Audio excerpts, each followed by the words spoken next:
Marcos, capítulo 4, verso 35. Naquele dia, sendo já tarde, disse-lhe Jesus: passemos para outra margem. E eles, despedindo a multidão, o levaram assim como estava no barco, e outros barcos o seguiam. Ora, levantou-se grande temporal de vento, e as ondas se arremessavam contra o barco, de modo que o mesmo já estava a encher-se de água. E Jesus estava na popa, dormindo sobre o travesseiro. Eles o despertaram e lhe disseram: Mestre, não te importa que pereçamos? E ele, despertando, repreendeu o vento e disse ao mar: acalma-te, emudece. O vento se aquietou e fez-se grande bonança. Então lhes disse: por que sois assim tímidos? Como é que não tendes fé? E eles, possuídos de grande temor, diziam uns aos outros: quem é este que até o vento e o mar lhe obedecem? Quero compartilhar um pouquinho com você, querido. Obrigado. Eu quero compartilhar um pouquinho com você esse Evangelho de Marcos, capítulo 4, a partir do verso 35. Você vai observar comigo que nos versículos anteriores, Jesus contou várias parábolas, inclusive a parábola do semeador. Ele contou a parábola e explicou também sobre a parábola. Depois ele vai falar sobre a parábola da candeia, ele vai explicar por que ele explicava por parábolas. E aqui, o texto diz que Jesus disse aos discípulos: vamos passar para o outro lado. O outro lado, querido, o outro lado era a terra dos Gerazenos. Aquela terra bem conhecida que você vai conhecer do endemoniado Gerazeno, que vivia nas tumbas, né, que vivia no cemitério. E aí Jesus então propôs: vamos passar para o outro lado. E os discípulos o levaram, como diz o texto, verso 35 e verso 36. Então Jesus despediu as multidões, entrou no barco, seguiu com os discípulos para o outro lado, que era a terra dos Gerazenos. E aí, querido, no meio do caminho, né, surge uma grande tempestade. Você vai ver isso no verso de número 37. Ora, levantando-se grande temporal de vento e as ondas se arremessavam contra o barco, de modo que o mesmo já estava a encher-se de água. O que me chama a atenção, querido, que eu quero começar a trilhar com você, o que Deus colocou no meu coração, é o seguinte: Jesus tinha dentro do corpo dos discípulos, né, desse ministério futuramente apostólico, Jesus tinha ali pessoas que conheciam bem o mar, conhecem bem os rios, eram pescadores, Pedro, né, e outros discípulos, né, que eram pescadores. Tem uma musiquinha, né, que é Pedro e João no barquinho. Eram pescadores, conheciam muito bem o mar, passavam a noite pescando. Você deve estar lembrado do Evangelho de Lucas, capítulo 5, que é chamado da pesca maravilhosa. O texto diz que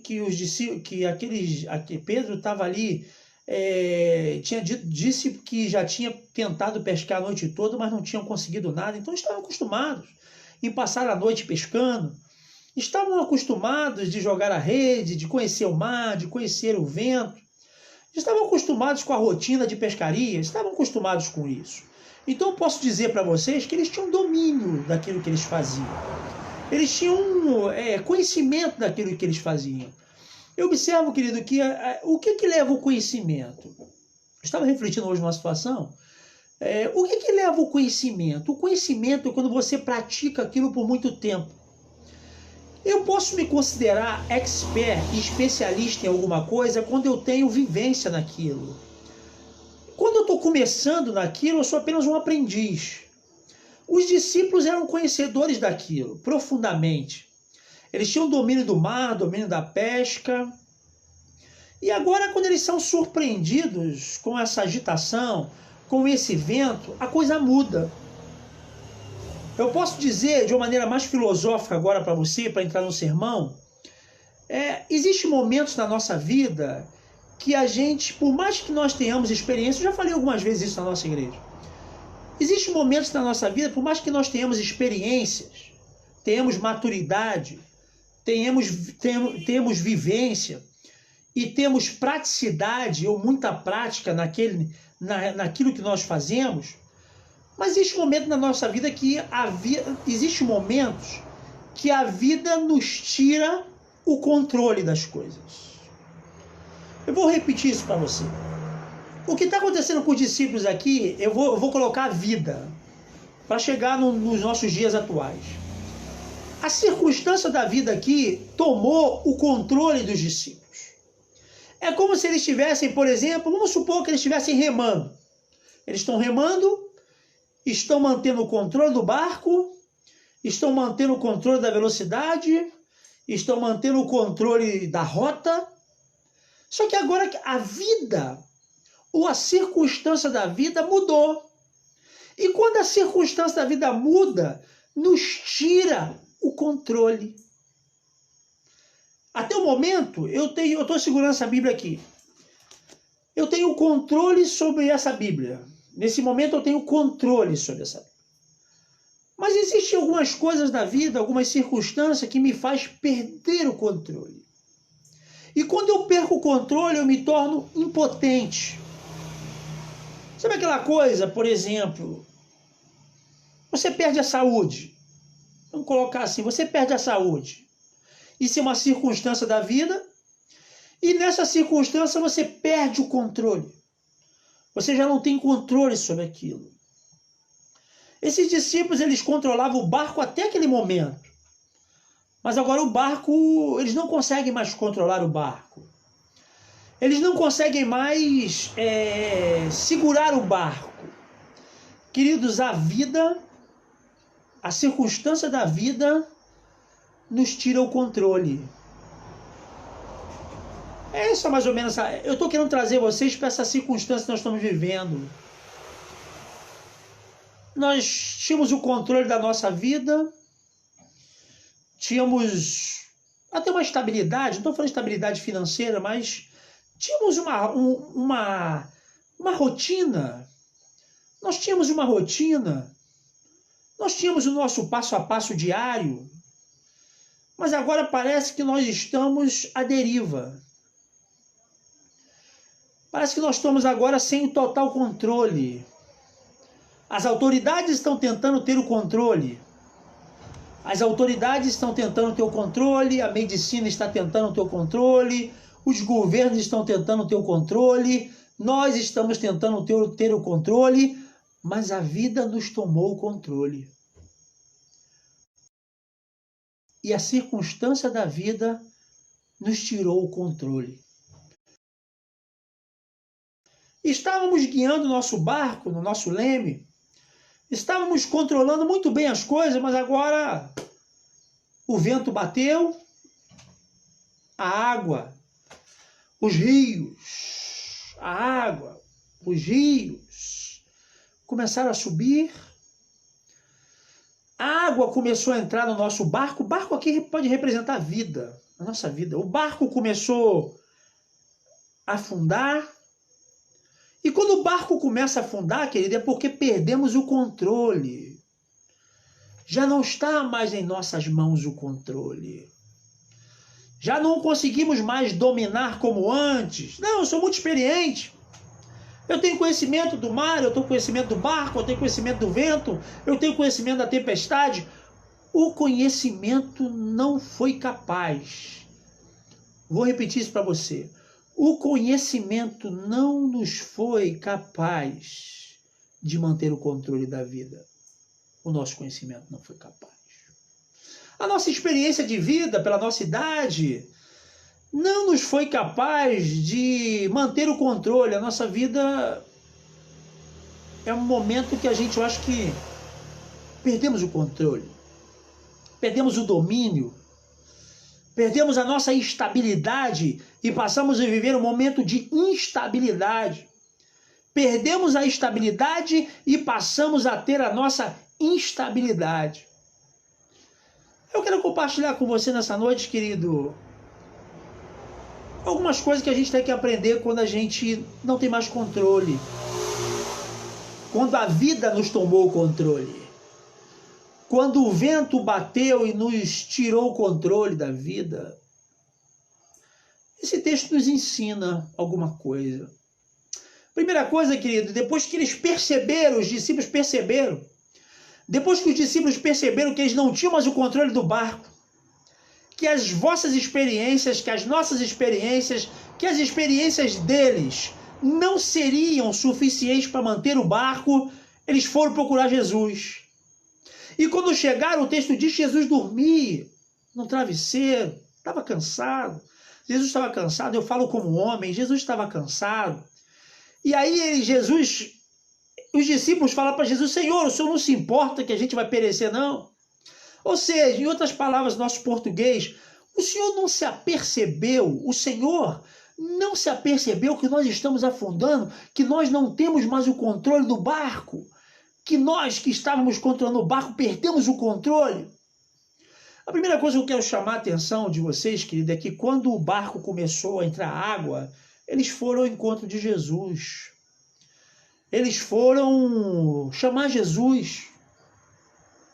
A primeira coisa que eu quero dizer para vocês, querido, apesar de momentos da nossa vida que nós perdemos o controle como homem, apesar de nós perdermos o controle como homem do barco da vida, apesar de nós perdermos o controle que a vida nos toma, a primeira lição que essa passagem vai nos mostrar, querido, é que no barco da nossa vida, mesmo quando perdemos o controle do barco da nossa vida, Jesus está dentro.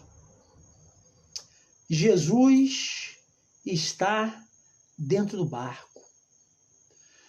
Pode até nos parecer, querido, que Jesus está em silêncio. E ele fica em silêncio em alguns momentos.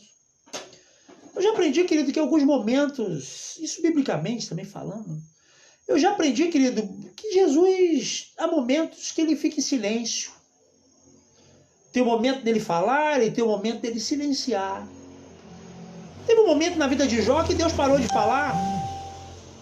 Teve um momento na vida de Jó que Deus ficou em silêncio. Deixou Jó falar muitas coisas. Mas em um determinado momento, Deus encerrou o seu silêncio e chamou Jó para dialogar. E começou a fazer um monte de perguntas para ele a partir do capítulo 40. E vai até o final do capítulo 41, falando com Jó. Mas teve um momento na vida de Jó que você não vê nos 42 capítulos Deus falando com Jó. Deus começa no capítulo 1, tendo aquele momento que o diabo fala com Deus, e Deus fala: olha, visto meu servo Jó, aquela coisa toda. Depois Deus silencia. E Deus rompe o silêncio no capítulo 40. Querido, Jesus pode até estar em silêncio em algum momento na nossa vida, mas ele está no barco. Ele está no barco. E nós podemos recorrer a ele porque ele está no barco da minha vida. Está no barco da tua vida. Querido, teu barco, pode até você ter perdido o controle do teu barco. Volto a repetir, a vida e a circunstância da vida nos tira o controle das coisas. As tribulações nos tiram o controle, os ventos nos tiram o controle, as circunstâncias da vida nos faz perder o controle, mas Jesus não pula do barco, não. Jesus está no barco. Querido, eu quero dizer que nós estamos vivendo um momento de instabilidade. Nós estamos vivendo um momento em que o controle não está nas nossas mãos. Em que a nossa vida, o vento está batendo. O vento está batendo. O mar está cada vez mais subindo. Pode parecer que há um silêncio, ou pode até ser mesmo que haja um silêncio, mas eu sei que o meu Jesus não pulou do barco. Ele está no barco. Ele está no barco da minha vida. Ele está no barco da tua vida. A tua vida, querido, não está, digamos assim, distante da presença de Jesus, não. Distante da presença de Jesus, não está. Nós estamos, queridos, podemos dizer assim, estamos no mesmo barco, mas estamos no mesmo barco de Jesus. Jesus está no meu barco, Jesus está no seu barco. Jesus está no barco da sua vida, Jesus está no barco da sua família. As coisas parecem sem controle das nossas mãos, mas Jesus está no barco, querido. Jesus está no barco. Jesus está dentro do nosso barco. Mas, pastor, eu não tenho ouvido a voz dele. Há um silêncio. Silêncio também como resposta de Deus, querido. O silêncio também... Os momentos da vida, tem momentos da vida que Deus se cala, querido, para nos acompanhar. Quero dizer isso para você. Há momentos na sua vida, você vai ter muito isso. Há momentos na sua vida que Deus vai silenciar. Aí você vai perguntar, por que ele vai silenciar? Ele está te vendo.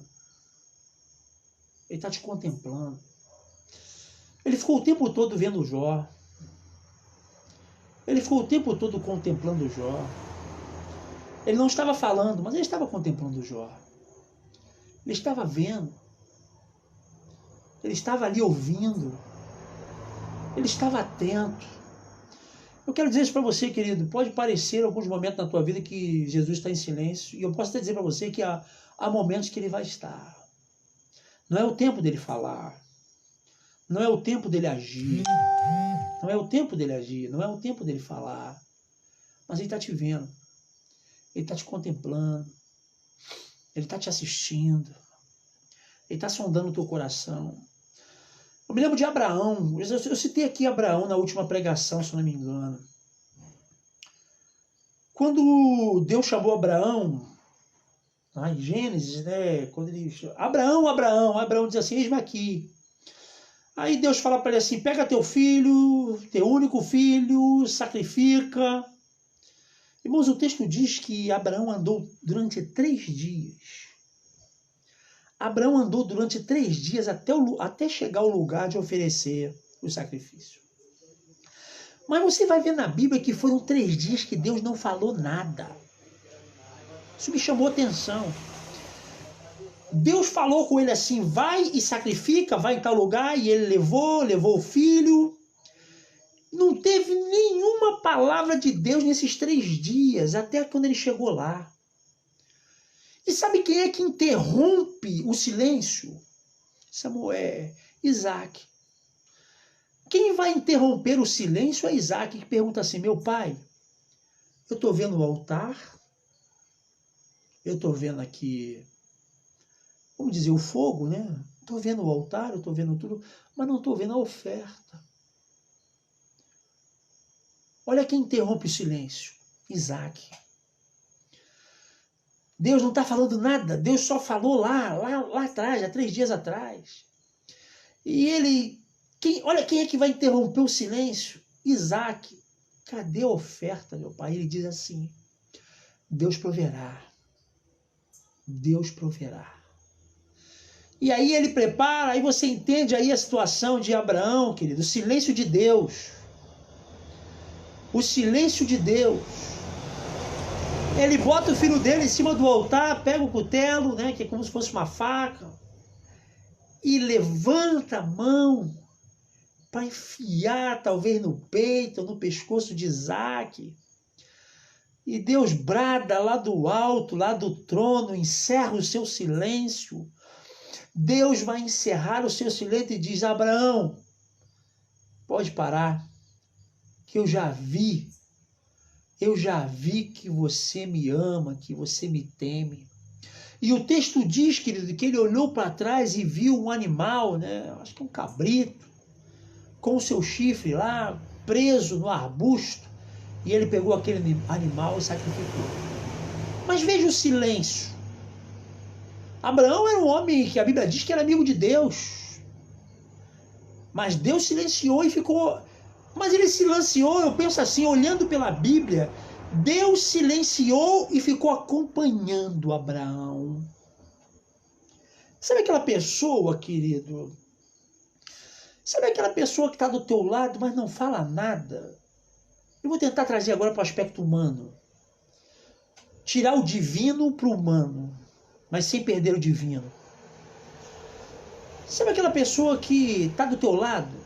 Que anda contigo 2 milhas, mas não fala nada. Você não pergunta nada, a pessoa não te fala nada, mas ela está do teu lado. Mas aquela presença te dá segurança. Aquela presença te dá segurança. Ele não está falando, mas aquela presença te dá paz. Você sente que... Você está vendo que tem alguém contigo. A mesma coisa é Deus. Abraão não foi sozinho. Abraão não estava sozinho. Deus não estava falando com Abraão. Deus não estava se dirigindo a Abraão naquele momento dos 3 dias. Mas Deus estava indo com Abraão. A presença de Deus estava indo com Abraão. O que eu quero dizer para vocês, querido, nessa noite que nós estamos começando esse sermão, você pode até ter perdido o controle. Você é humano, tá?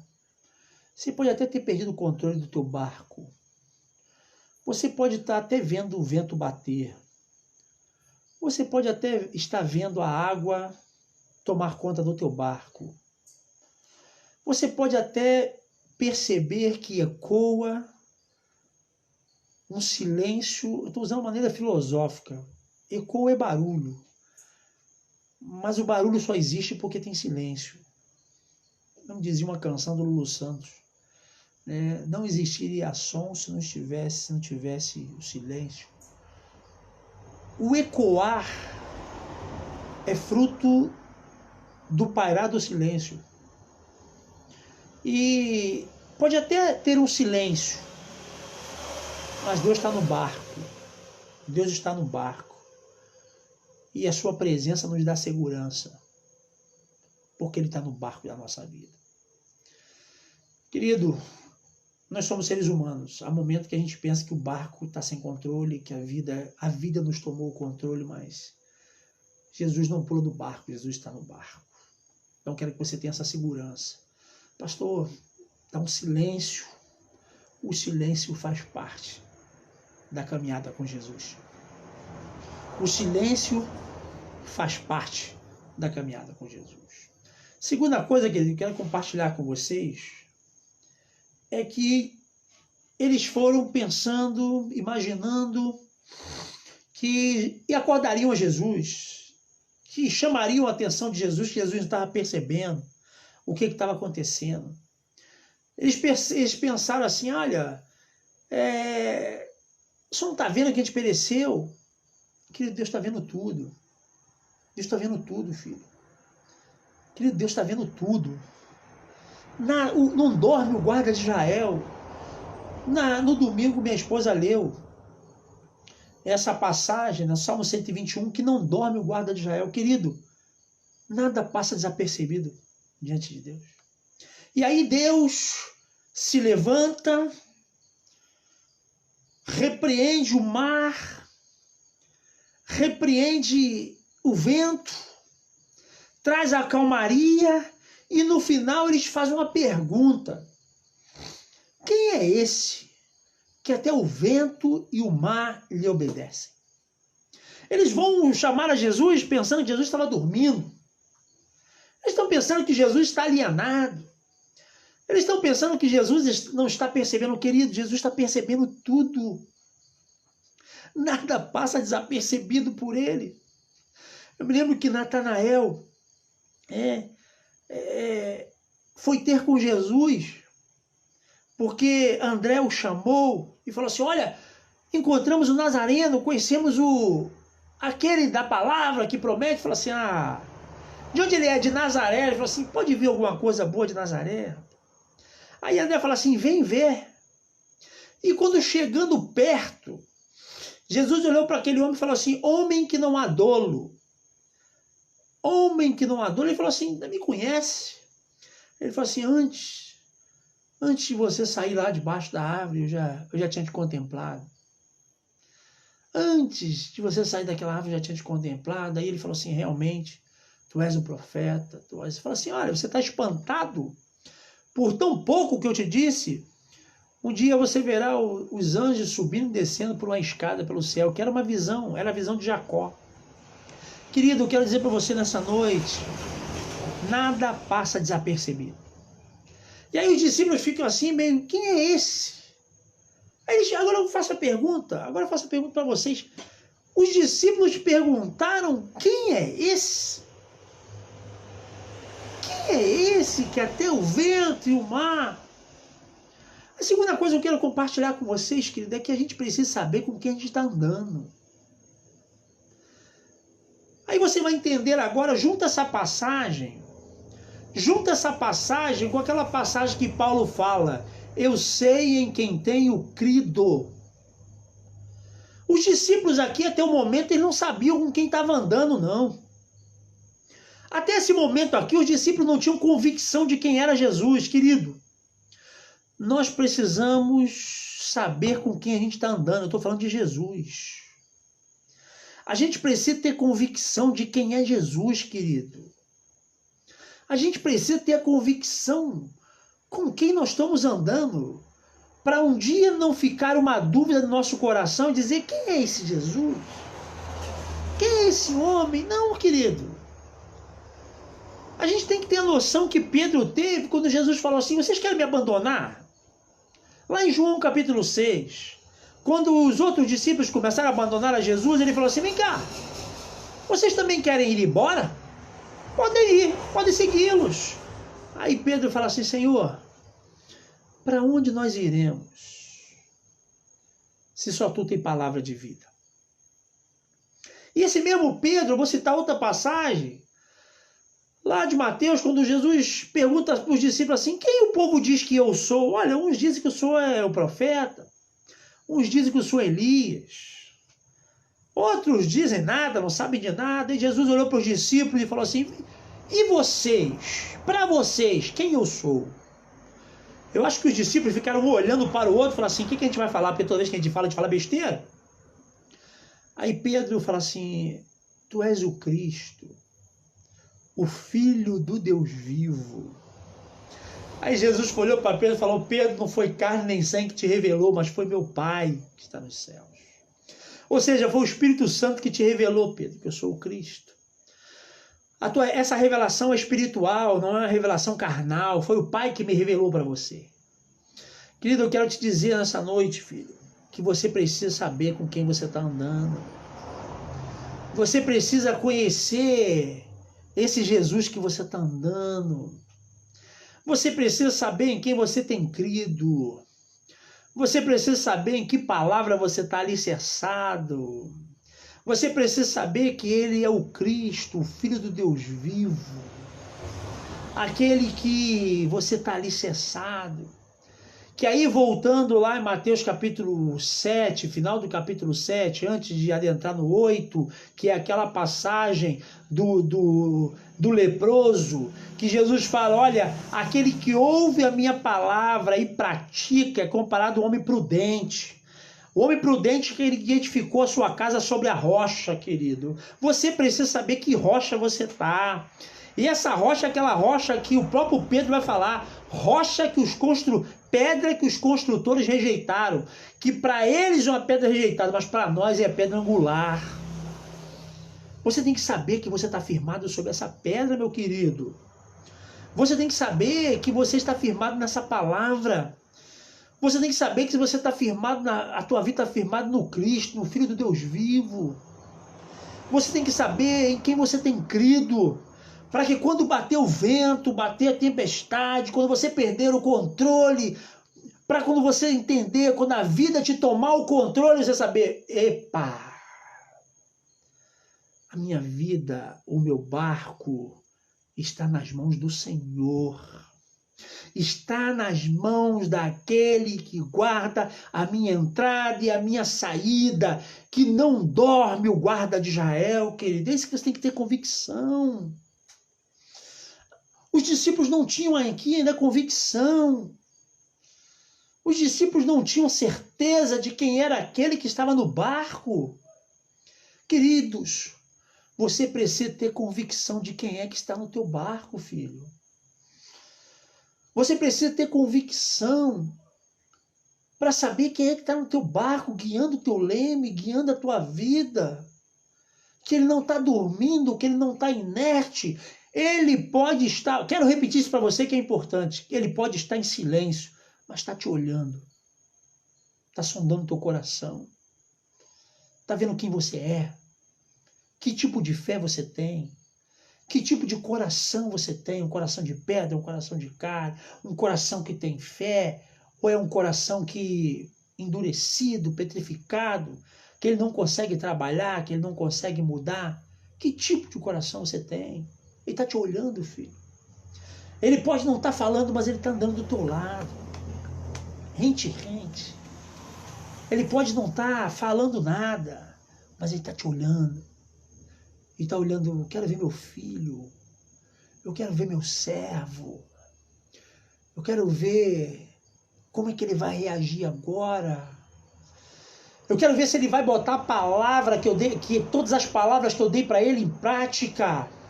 Querida, agora é a hora. Vamos supor que você tem aí, você frequentou os templos. Eu quero sempre agora distinguir, no momento que a gente está vivendo, eu quero sempre distinguir templo e igreja. Nós somos a igreja e nós adoramos e vamos no templo. Eu quero sempre separar isso. Você no templo sempre ouviu palavra na escola dominical, no culto à noite, na terça-feira estudo bíblico, e você ouve pelo rádio, você vê na televisão, você recebeu palavra de montão.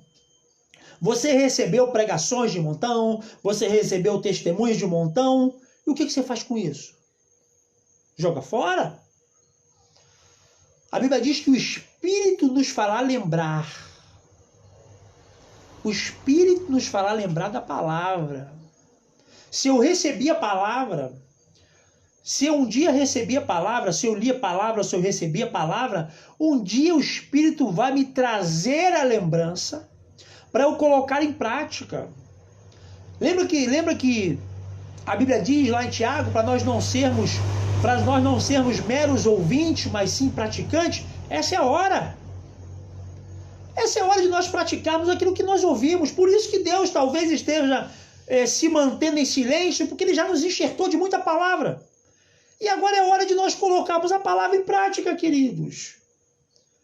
Vocês ouviram a palavra, ouviram pregações, ouviram testemunho, e o que vai fazer? É agora. Agora é hora de vocês botarem a palavra em prática. Agora é a hora de vocês colocarem o testemunho de Jesus no coração e seguir a viagem, botar na bagagem e ir embora. Que vocês possam repetir agora no dia a dia. Que vocês possam repetir agora no dia a dia, eu sei que eu tenho crido. Agora que é a hora de vocês colocarem no dia a dia, não, tu és o Cristo, o Filho do Deus vivo. Esse é o dia que o Senhor nos fez, nos regozijemos, nos alegremos nele. Esse período é o período de vocês colocarem tudo aquilo que vocês ouviram em prática. E aí Deus silencia. Ele fala assim, já dei palavra para eles. Eu já dei muita palavra, agora eu quero ver a prática. E ele vai do teu lado, tipo dizendo, é isso aí. Você está colocando em prática. Você está aplicando o que eu te ensinei. Você está aplicando o que eu falei. É o silêncio acompanhado. Eu quero usar de maneira filosófica isso. É o silêncio acompanhado.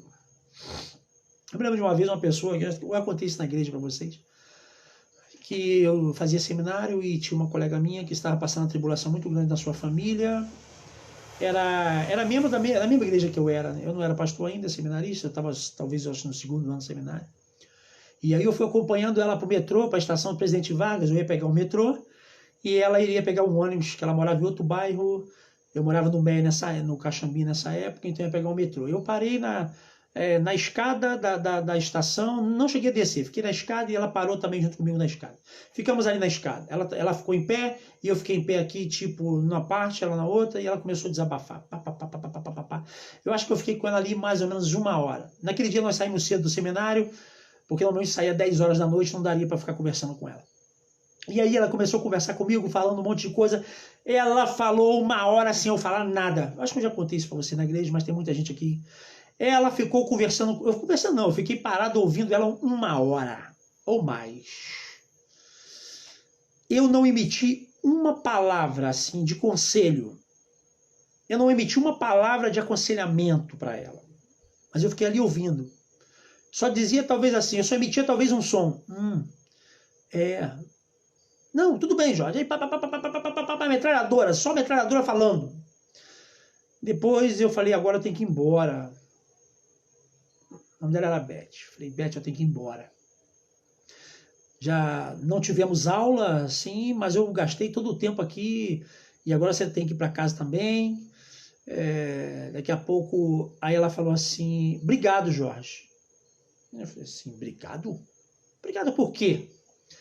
Obrigado porque você me ouviu. Eu estou saindo daqui aliviada. Você não falou nada. Você não me aconselhou, você não disse nada, mas eu vi que você estava presente. Eu vi que você me deu atenção da primeira palavra até a última palavra você me deu atenção. E eu estou indo para casa agora aliviada. Que eu precisava desabafar com alguém. E aí, querido, eu quero trazer isso para você. Jesus pode estar em silêncio, às vezes, no barco da tua vida, porque ele já te deu muita palavra. Agora ele só quer ver você praticar. Ele só quer ver você praticar agora. E quando é que eu vou praticar? É agora. Coloca a palavra em prática, filho. Coloca os ensinamentos de Jesus em prática. Guarda, traz à memória tudo que você ouviu. Traz à memória tudo que você aprendeu, entendeu. Traz à memória. Porque agora ela vai ser de grande utilidade para você. Às vezes você ouve um sermão e você pensa assim, parece que não tem nada a ver com a minha vida hoje.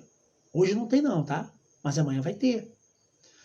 Eu costumo falar isso na minha igreja, que às vezes eu prego uma coisa e você talvez aquele momento não seja, aquele momento não é para você talvez, mas aquele momento é o momento de você reter, porque amanhã você vai saber aplicá-la, essa palavra. Você vai saber colocar essa palavra amanhã. E eu quero te dizer, aquelas palavras que você ouviu minha, do pastor Leandro, do pastor Léo, do pastor, qualquer pastor, aquelas mensagens que vocês ouviram, tá aí, ó. É a hora. É hora de tirar agora da bagagem, da sua aljava e vou colocar isso em prática. Porque agora eu vou colocar isso na minha vida. Para que você não venha dizer, querido, no momento da tempestade, quem é esse? Quem é esse? Esse é Jesus, querido. O Filho do Deus vivo. O Jesus que deixou... Quem é esse? Esse é o Jesus que deixou a sua glória para nos salvar. Esse é aquele Jesus que veio salvar o que havia se perdido. Esse é aquele Jesus que disse para o discípulo, no mundo tereis aflições, mas tem de bom ânimo, porque eu venci o mundo.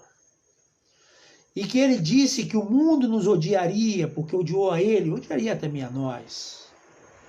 E aí, meus queridos, é a hora de ver quem guardou a palavra e quem não guardou a palavra. Prudente é aquele que ouviu e edificou a sua casa sobre a rocha, que praticou a palavra. É hora, querido, sabe de que agora? De nós sermos prudentes. A Bíblia nos chama assim. É hora de nós sermos prudentes, de praticarmos a palavra e colocar a nossa vida, a nossa família, nosso barco em cima dessa pedra, dessa rocha que é Jesus. Porque senão, querido, se você não tiver guardado a palavra, agora você vai ficar perdido. Agora que você perdeu o controle, agora que a vida te controle, só te resta dependência. Agora eu vou voltar a centralizar mais no que eu queria chegar. Agora que nós perdemos o controle da vida, porque a vida nos tirou o controle, só nos resta a dependência do Mestre. Aí eu me lembro aquela canção dos Salmos e Hinos, né? Mestre, o mar se revolta, as ondas nos dão pavor, né? As ondas nos dão pavor. É isso que a gente tem que pensar. Quando eu perder o controle da minha vida, porque a vida me tirou, só me resta a dependência. Só me resta guardar a palavra. Só me resta aplicar a palavra. Só me resta voltar à palavra. e dizer para o Senhor: Tu és o Cristo, o Filho do Deus vivo, Tu és o Senhor Todo-Poderoso. A minha vida, o meu barco está debaixo do seu controle. E eu sei que toda aquela palavra que o Senhor me deu, eu vou aplicá-la agora. Eu vou aplicá-la nesse momento em diante. Para que eu não venha ficar na dúvida de quem Tu és.